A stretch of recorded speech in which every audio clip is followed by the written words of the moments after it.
Alhamdulillah wa salatu wa salamu ala rasulillah wa ala alihi wa sahbihi wa man wala wa ba'd. We're on the 7th chapter. He says, Babu ma ja'a fi ruqa wa tama'in. The chapter concerning that which has come, or that which is established with regards ar-ruqa, which is, what is ruqa? It's a plural of a word. Ruqya, ruqa. So, with regards to ruqa or ruqya, what tama'im? Again, tama'im is the plural of tamima. Tamima, tama'im, tawiz, amulet. In the English is the amulets. Ruqya is what would we call that in English? Incantations or healing by alright, spiritual healing, whatever you want to call it. If you notice, in the chapter before it, he says, Bab min ash-shirk. Yes? Bab min ash-shirk. Libs al-halaqa wal-khayt wa nahwihima. Yeah? So he says from shirk is the things that we talked about last week. The wearing of the bracelet kind of things and strings. But in this chapter, he doesn't say min ash-shirk. Yes? If you have the book in front of you, it makes more sense. Yeah? In this chapter, he doesn't say from shirk is this. He says what has come with regards to these things. Which should tell us straight away that not all of this is shirk. Not all of this is shirk. And perhaps there is a difference of opinion on some things, which we will find out there is, and some things within this topic. That's why he doesn't say from shirk is this and this. Are you with me? Okay. So that's why he doesn't mention from shirk. Whereas in the last case, there was no difference of opinion. There was no things that were shirk and not shirk. It was all shirk. But it was either lesser shirk, the shirk al-asghar, or the shirk al-akbar. Yes? Remember, it could be shirk al-asghar or shirk al-akbar. How could it be shirk al-asghar? The wearing of these amulets. How could they be shirk al-asghar?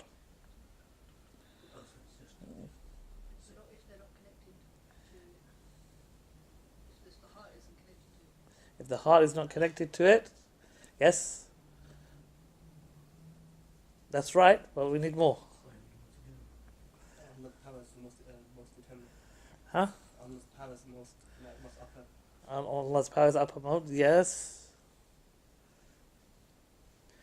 It was shirk al-asghar when you believe that this is a cause for it, but in the end the harm and good comes from Allah. And this is just a cause. And because Allah has made it a cause, it becomes shirk al-asghar, because it can lead to shirk al-akbar.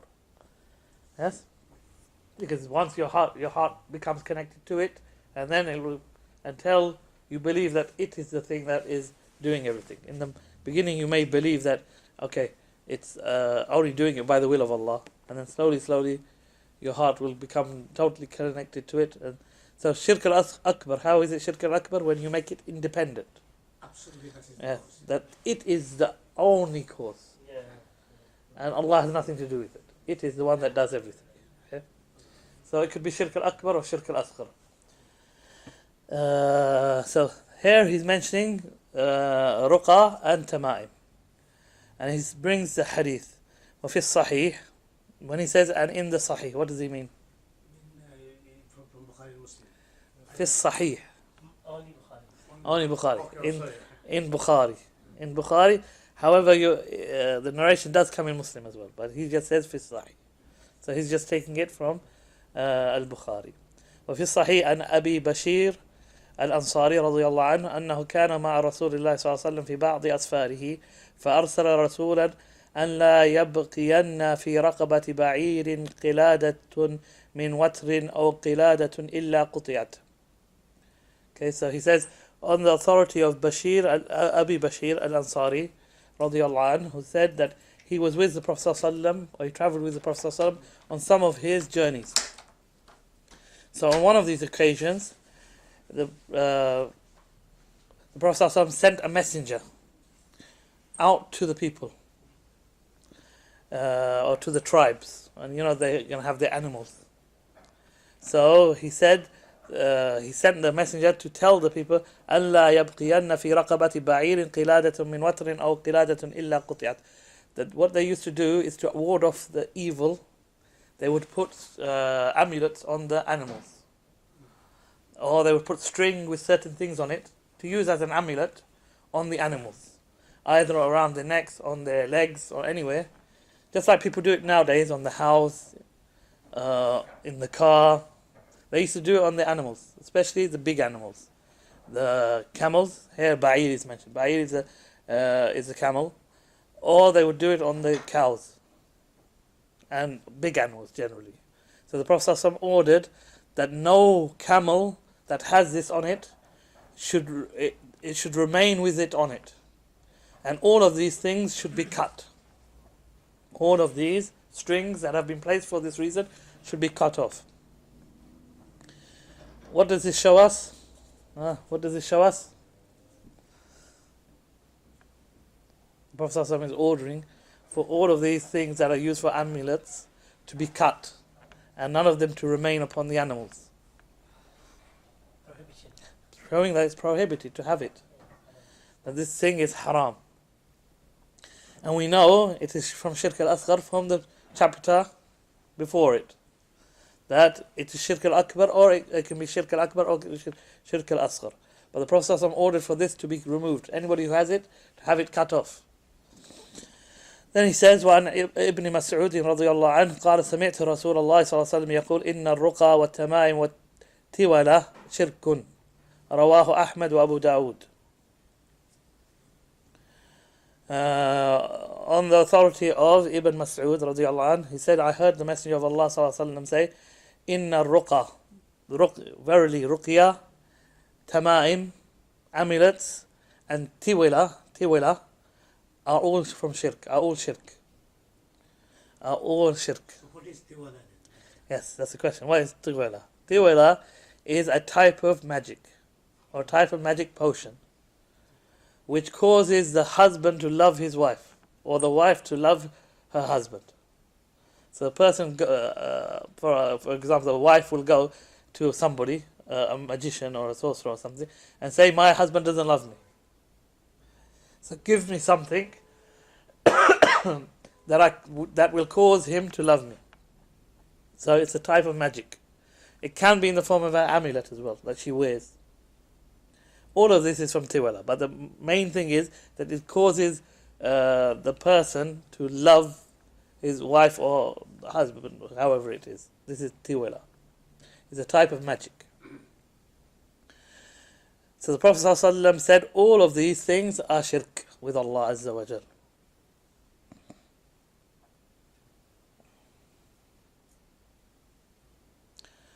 As we know, there's ruqya. Ruqya is, what is ruqya again?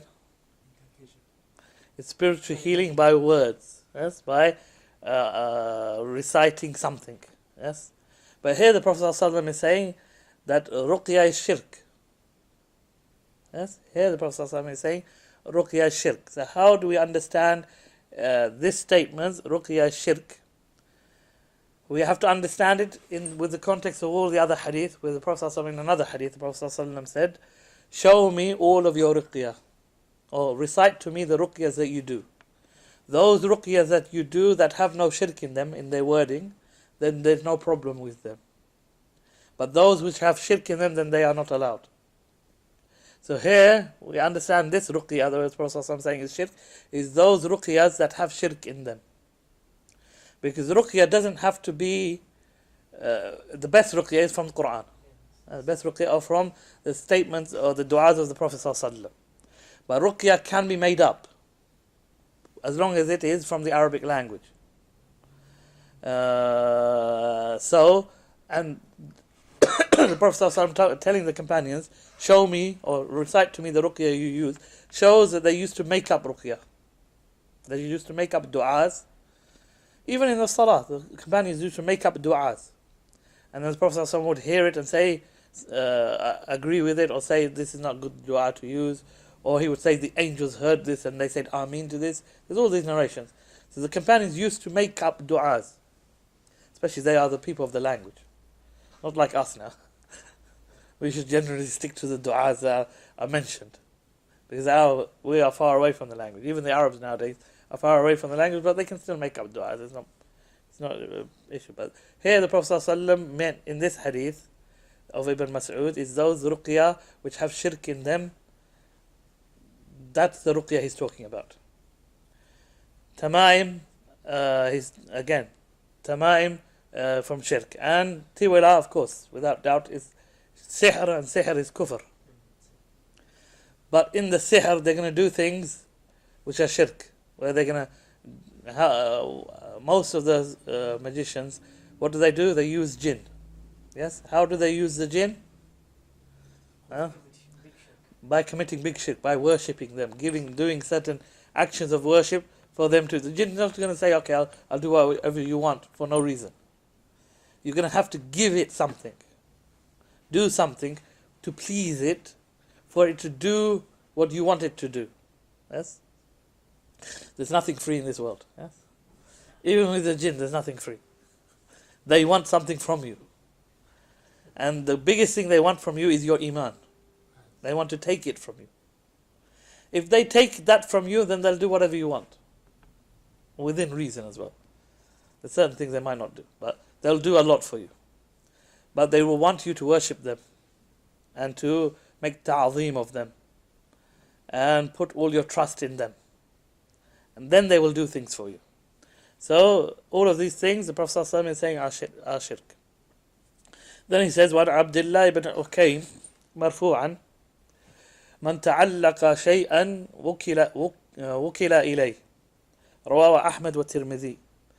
Whoever تعلق شيئا, whoever puts on something, whoever hangs something, then he will be entrusted to that thing.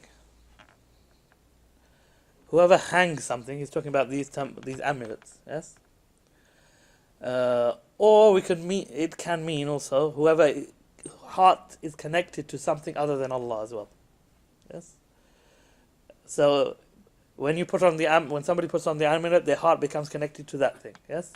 So whenever you connect your heart to something other than Allah Azza wa Jal, Allah will entrust you to that thing. What does that mean? Allah will leave you to that thing.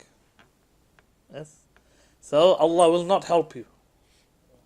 Allah will not get involved. Allah will let you deal with it yourself with that thing. So when you turn to Allah and your heart is connected to these things, Allah won't answer your dua. That's what it means here. The person who connects himself to other than Allah, Allah will entrust him to that person and will leave him. The importance of making our hearts totally connected to Allah Azza wa Jal. If Allah leaves us, then what? We have nothing.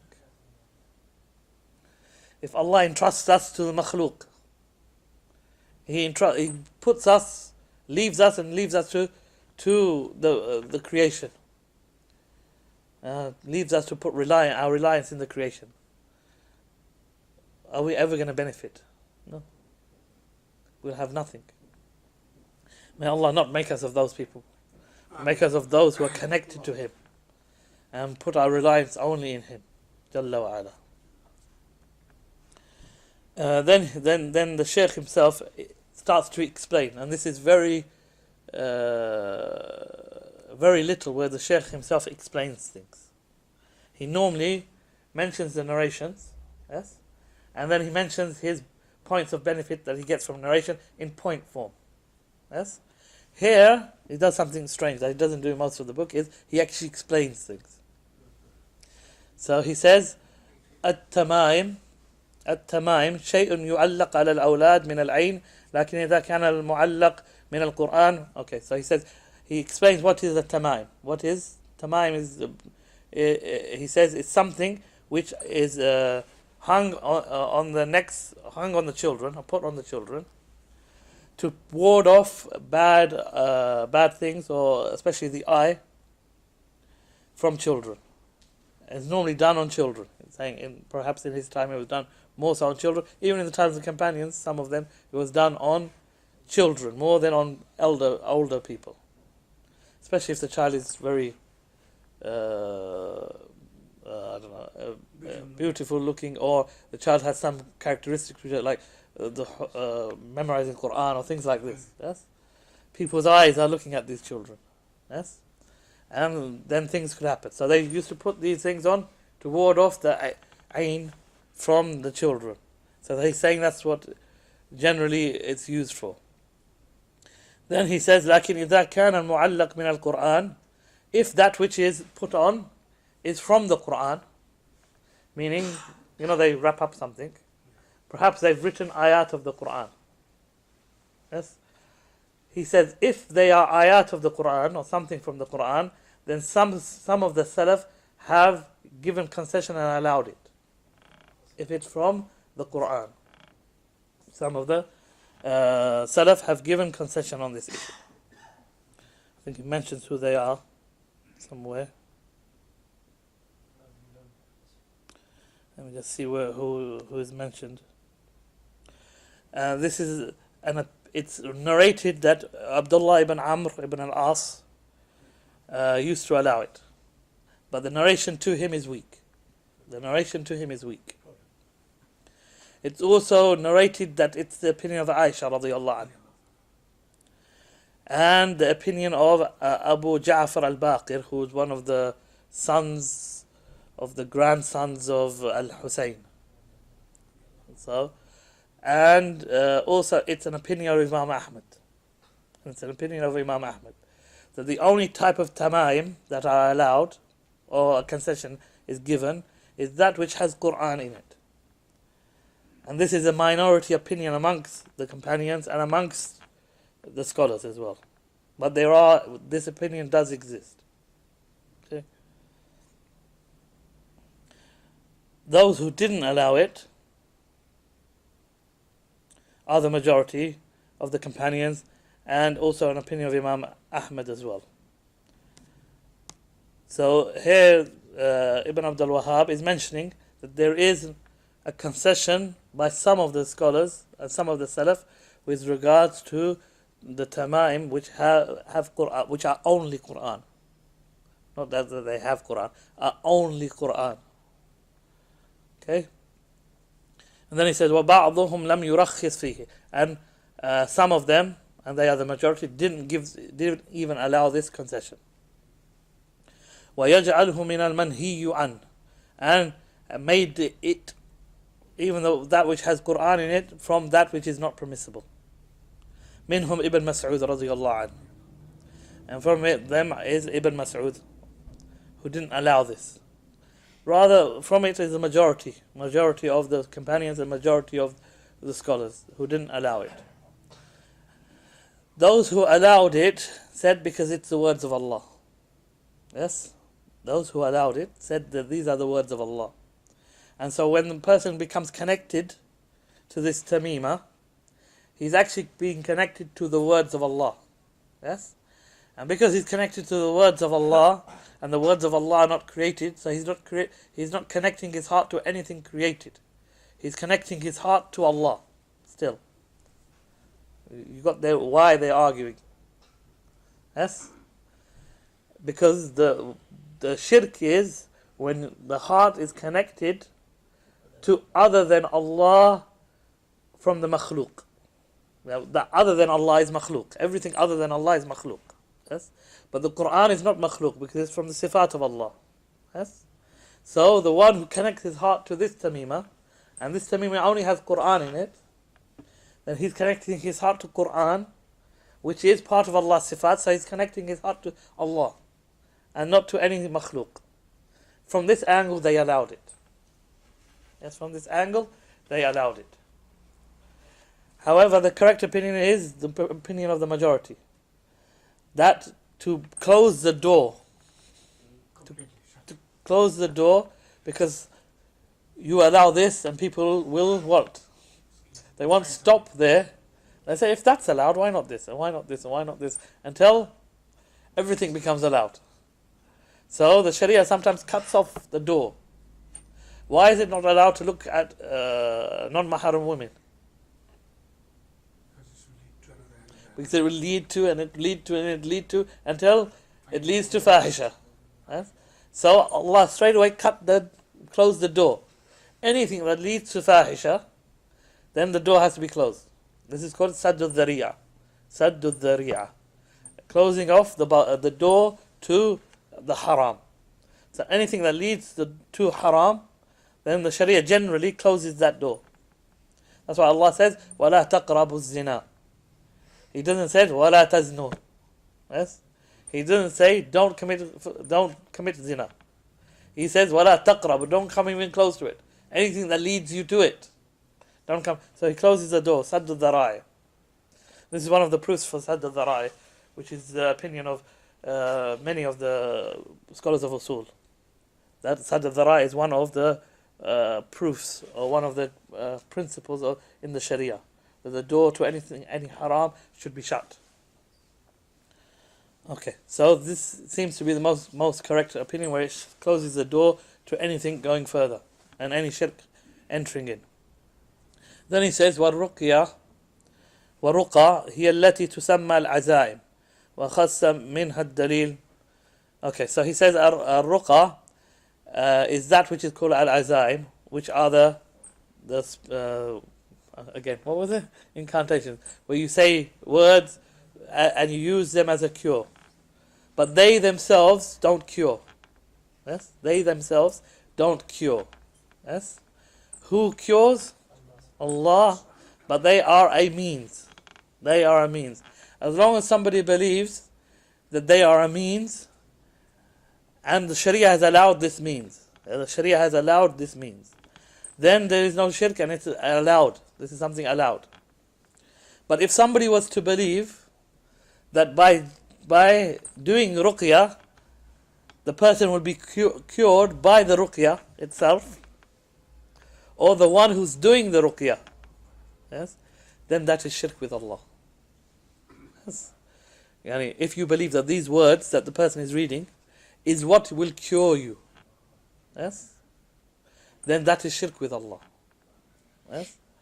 If you believe that the person who's saying these words is the one who will cure you, then that is shirk with Allah. Again, it can be major or minor. It can be major or minor, as we've mentioned before. If you believe that the person himself is doing it independently, or the words themselves are doing it independently, then it is major shirk. But if you believe that they are a cause, the person himself is a cause, then no. Then it's minor shirk. It could be minor shirk. But generally it will be allowed if you believe that the words are only there as a cause and they're allowed, and Allah is the one who cures. Then this is allowable because the Sharia allows it. And then he says that these words that are said have to be free of shirk. And the Prophet ﷺ generally used to use this, or gave a concession for this, with regards to when somebody is afflicted by ayn, by the evil eye, or by other ailments like fever and things like that. The Prophet ﷺ allowed this. Yes. Even though the words are means, some don't work with certain men, but work with other men. It doesn't work with? What do you mean? Certain people don't affect. Like, it doesn't work for them, but it works for other people. Like, if someone else does it, it will work, but if someone else does it, it won't work. The word, how do I say it in English?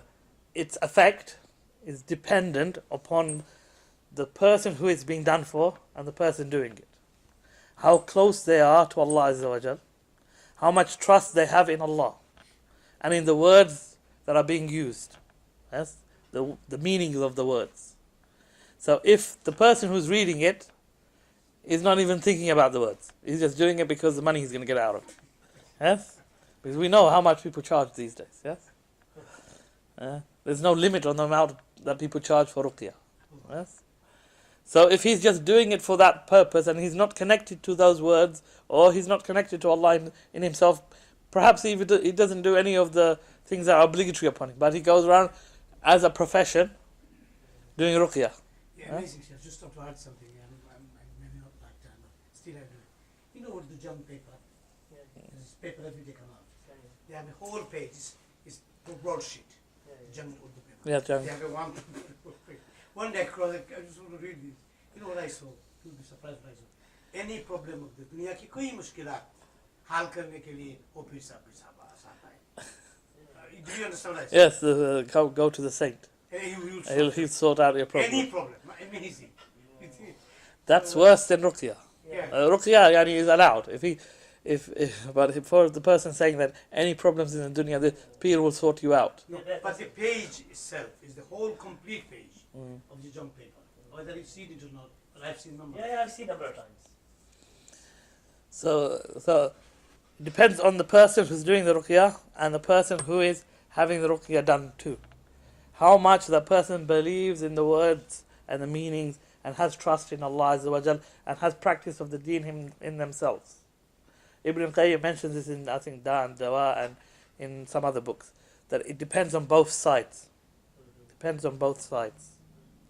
And sometimes it will work for one person, it won't work for the other person, because of that closeness or farness they have with Allah Azza wa Jal, and trust in the words, in the meanings of the words, and in the names of Allah that are being used. Yes. Can you like estimate yourself that if you're close to that, but if you're not close? No, you need to, when it's being done, you have to have trust in Allah. You have to think about what's being said to you. And you have to have that belief that Allah will cure you. Yeah. Husn al-dhan billah. You must have good thought about Allah. Yes? If somebody makes dua to Allah, think I'm not going to be accepted. And Allah's not going to listen to me anyway. Yeah? What's the point of that dua? Yes? What's the point? Or somebody committed a sin, yeah? And then he thinks, I'll make tawbah, but Allah's not going to forgive me anyway. Yes? This is not husn al-dhan billah. Allah wants from you husn al-dhan. Good thought about Allah. That you believe when you raise your hands or whatever you're doing and you call upon Allah, Allah will listen. And Allah will answer. That's why also the Prophet ﷺ told us, don't make a dua saying, oh Allah, forgive me if you want. Yes? Allah, give me this if you want. No. Be sure in what you ask for. Be sure in what you ask for. Ask for it with certainty that Allah will give it to you. And Allah will answer you. But if you don't have husn al-dhan billah, then you'll stay in the way you are. And Allah knows best. We stop there. Wa sallallahu ala nabi. Alhamdulillah wa salatu wa salamu ala rasulillah wa ala alihi wa sahbihi wa mawala wa ba'd. Just finishing off what we were speaking about. We got to the point where he mentions at-tiwala. At-tiwala. Tiwala. Difficult word. Tiwala. Tiwala. And he says, والتولى شيء يصنعونه يزعمون أنه يحبب المرأة إلى زوجها والرجل إلى امرأته. He says it's something that they make, which they claim by it that the woman will become more beloved to her husband, and the husband will become more beloved to his wife. It's a type of magic. It's a type of magic. So they go to somebody, as we mentioned before, a sorcerer or a magician or something, who makes them either an amulet or something. Could be something physical, it could be something to drink, it could be something to eat, it could be anything. And the purpose of it is to make the husband love the wife or the wife love the husband. They don't have to be husband and wife. It could be a man to love a woman and a woman to love a man. So it's what would they call it? Love potion or something like that. Love magic or something. This is tiwala. And as we mentioned in the hadith, all of these things are shirk. All of these things, the Prophet ﷺ said, as came in the hadith that we had from Ahmad and Tirmidhi, from Ahmad and Abu Dawud, إن الرقى والتمائم والتولى شرك. All these things are shirk. The ruqya which has shirk in it is shirk. And the tama'im, the amulets that are used are shirk. And we gave one exception that some of the scholars gave, which was the amulets, the tama'im, the taweez. There was one exception that some of the scholars, some of the salaf allowed, which was the taweez or the amulet which had only Quran in it. Only Quran in it. Some of them allowed it. As we mentioned, it's mentioned some of the companions, and it's mentioned Imam Ahmad in one of his opinions allowed it. And we mentioned the reason why. Yes? Remember the reason why? What was the reason why they allowed it? Because it's the kalam of Allah. And the shirk is when you connect your heart to other than Allah, and other than Allah is a creation. Yes? So when you connect your heart to the makhluk. Whereas the kalam of Allah is not makhluk, but it's from Allah, it's an attribute of Allah. So the heart is still connected only to Allah Azza wa Jal. But the majority still said that this is not allowed. Closing off the door to any shirk. Because, as we said, people might take that as a way to add other things. So the correct opinion, Wallahu Alam, is that even that is not allowed. Even if it has Quran in it, only Quran in it, even that is still prohibited. And Allah knows best. Yes. The opinion of the author is, it would seem, he doesn't say. He doesn't say what his opinion is. He doesn't say. But perhaps because he's Hanbali, and because Imam Ahmad has two opinions on the issue. Remember, Muhammad ibn Abdul Wahaab is Hanbali in fiqh. So a lot of his opinions are going to be based upon what Imam Ahmad says. And on this issue, Imam Ahmad has two opinions. Hence, he doesn't give what he believes to be correct, as far as I can see. Maybe he will at the end. Shaykh al-Islam doesn't allow it, as far as I remember. But he mentions the opinion of Imam Ahmad, that there is more than one opinion from Imam Ahmad. But he says the best is to say that all of this is not allowed because it is a path to shirk. And people will go from that further. Did Imam Abu Hanifa has any opinion on this? Allahu A'lam. Allahu A'lam, but he would be with the majority. Because the majority of the ulama did not allow it. Majority of the ulama did not allow it. And also Ibn Mas'ud and the companions of Ibn Mas'ud didn't allow it. And Imam Abu Hanifa's, all of his teaching goes back to Ibn Mas'ud. Therefore, it would be most likely that Abu Hanifa didn't allow it. Going back from Ibn Mas'ud. As Ibn Abdul Wahab would mention towards the end about Ibn Mas'ud and the companions of Ibn Mas'ud. Okay, continuing, he says, وَرَوَى أحمد عن رفيع رضي الله عنه قال لي رسول الله صلى الله عليه وسلم يا رفيع لعل الحياة ستطول بك. The Prophet Imam Ahmad narrates on the authority of Ruwayfi' رضي الله عنه, who said, the Prophet ﷺ said to me, O Ruwayfi', perhaps life will get long with you, or you would live a long time. فأخبر الناس, so tell the people, أن من عقد لحيته, that the one who makes plaits or makes knots or what do they call it, braids his beard, braiding, I think talking about braiding his beard, أو تقلد وترا, or puts amulets upon his animals or upon himself, أو استنجى برجيع, or he washes himself after going to the bathroom, or wipes himself after going to the bathroom by using the feces of animals, برجيع دابة أو عظم, or by its bones, then let them know that Muhammad ﷺ is free of them. Is بريء منهم, فإن محمدا بريء منهم, that the Prophet, that Muhammad ﷺ is free from them. Showing all of this, what does that show? When the Prophet ﷺ said he is free from someone who does these things. What does that show? He's not part of the Ummah. He's not concerned about this. He's not. So he's not concerned. So he's not. That's not always what is meant. But It actually means that these things are all haram. All these things are haram. They are they are major sins that should not be done. When Prophet ﷺ is saying he is free of them. Just like when the Prophet ﷺ said in another hadith, the one who cheats, and in another version, the one who cheats us is not from us. That's the one who cheats. In this one, it's open, cheats anyone, Muslim or non-Muslim. Then he's not from us. And it's not from the traits of the Muslim. Not that he's no longer Muslim. It's not from the traits of the Muslims.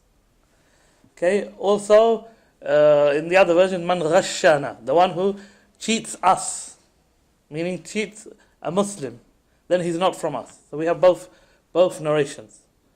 But that doesn't mean that he leaves the fold of Islam. No. It's just a way of making it something very bad.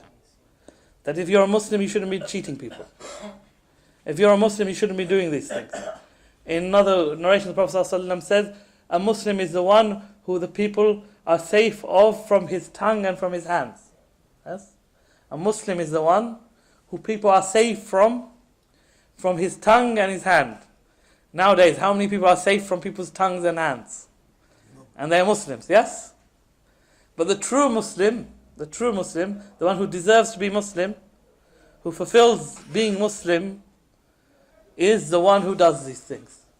Who the people are safe from his tongue. He doesn't attack people with his tongue. Nowadays, that's the thing that most people are experts in. Yes? Experts in attacking people with their tongues. And then with their hands as well. Okay, so that's that hadith. Recorded by Imam Ahmad, Abu Dawud and Nasa'i and others. Then the Shaykh mentions the narration from Sa'id ibn Jubayr. Who's Sa'id ibn Jubayr? It's from the Tabi'een. What are the Tabi'een? The one who come after the companions. Yeah, the students of the companions. Sa'id ibn Jubayr was a student of which companion? He studied mainly with which companion? Ibn Abbas. That means he was generally in which city? Mecca. Yes. Sa'id ibn Jubayr is known for tafsir. Is known for tafsir because Ibn Abbas was known for tafsir. So he took tafsir from Ibn Abbas. Who killed him? Hajjaj bin Yusuf. He beheaded him. As we know, Hajjaj ibn Yusuf was one of the tyrants of this ummah. One of the tyrants in this ummah. Some of the scholars declared him disbeliever. And some of them didn't. But he was a great fitna upon this ummah. He went around killing all sorts of people for no reason. He was bloodthirsty. He killed Ibn Zubayr. And not only killed him, but he had him crucified. After his death, he had him put up on like a cross so that people could see. So nobody would try anything. May Allah give him what he deserves. Al-Hajjaj. So Sa'id ibn Jubayr says, "Man qata'a tamimatan min insanin kana ka'adli raqabah." Whoever cuts off an amulet on a person, then he has the reward of freeing a slave. He has the reward of freeing a slave. Okay, so Sa'id ibn Jubayr is giving this fatwa. He can't give it without having heard it from a companion, because it's connected to reward. Yes, it's connected to reward, and this is not something you can say without coming from the companion, coming from the Prophet ﷺ. This is giving a reward for an action. Okay, as a textual thing, this is hadith mursal. Yes, where the companion is as if he's taking directly from the Prophet ﷺ. Yes, but we know that he must have heard it from a companion, most likely Ibn Abbas. And he gives the reward of cutting off somebody's taweez, according to Ibn Jubayr, is you get the reward of freeing a slave. That doesn't mean you go around cutting off people's stuff. Carry a scissors with you, and wherever you see somebody with an amulet, cut it. No, that's not. That can only be done if that won't result in something worse. Yes, what he's wearing is bad. But when you cut it off, it causes him to clash with you, which is worse. And it causes problems because people don't know the rulings on these things. So before you cut off things, you explain to them the rulings on these things. And perhaps once you explain to them, they will take it off themselves. So yes, this is a statement of Ibn Jubayr at his time. Rawahu Waki'. Then he says, narrated by Waki'. وله عن إبراهيم قال كنا يكرهون التمائم كلها من القرآن وغير القرآن. And he says that it's narrated from Ibrahim. Who is Ibrahim here? An-Nakhai. Ibrahim An-Nakhai. From the students of the students, I think he's third generation, not second generation, third generation. That's bad tabi'in. From the students of Ibn Mas'ud. And from not the teacher, but the teacher, I think the teacher or the one above, yeah. The teacher of Abu Hanifa. The teacher of Abu Hanifa. Ibrahim An-Nakhai. He says, we used to hate all types of amulets, whether they were from the Quran or not the Quran. We used to hate all types of tawizes, all types of amulets, whether they had Quran or they didn't have Quran. So this is the opinion of the scholars of Kufa. This is the opinion of the scholars of Kufa, which Abu Hanifa is from the scholars of Kufa. So these are the narrations, and then he mentions his masail. We'll quickly go through them. He mentions 9 points. He says the first is tafsir al-ruqa wa tamaim, that he's given you what the ruqa is and what tamaim are. What was ruqa?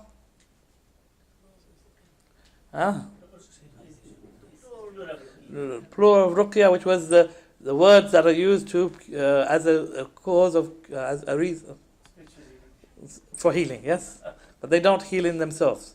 They're only allowed if they have no shirk in them.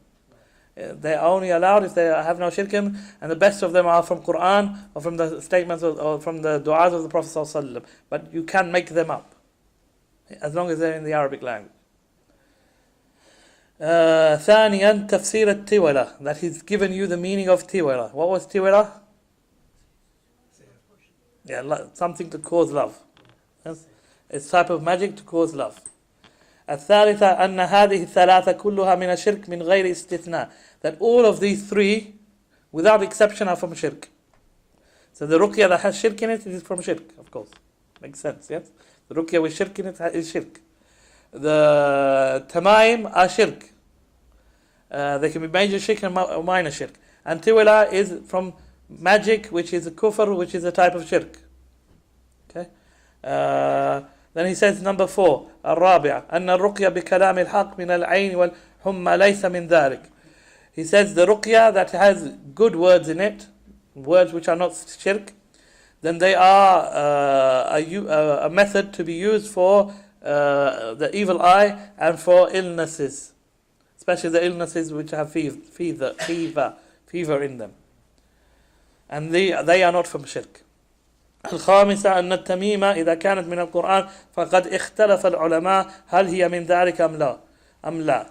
That the amulets that are only Quran, then the scholars have differed in them whether they are from shirk or not.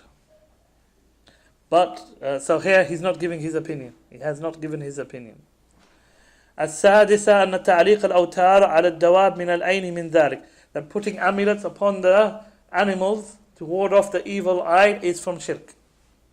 سابعة الوعيد الشديد على من تعلق وترا, the enormous or the great warning upon the one who puts these amulets or uses these amulets, whether on animals or whether on themselves.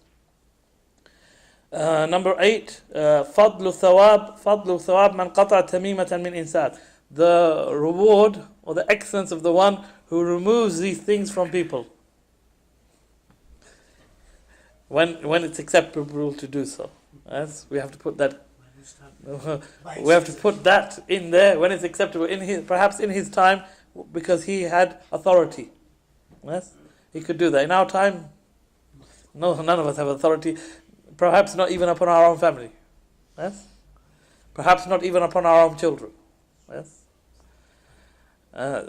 So, Allah musta'an. Okay, number 9 and the last one. أن كلام إبراهيم لا يخالف ما تقدم من الاختلاف لأن مراده أصحاب عبد الله بن مسعود.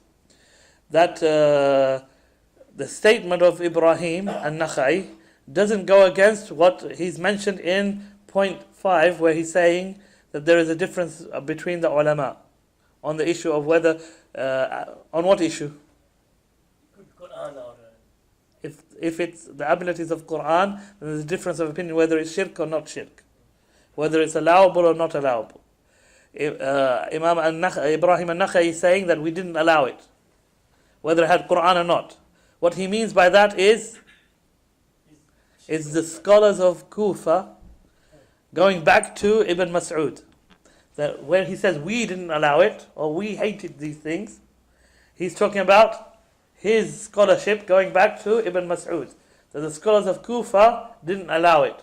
Whereas we say that there's a narration from, or there's an opinion of Imam Ahmad, in which he allows it, and also of some of the companions, even though we mentioned Abdullah ibn Amr ibn al-As. However, the narration to him is weak, but there's a statement perhaps which seems to be authentic, which goes back to Aisha radiyallahu anha, where it seems that she allowed it.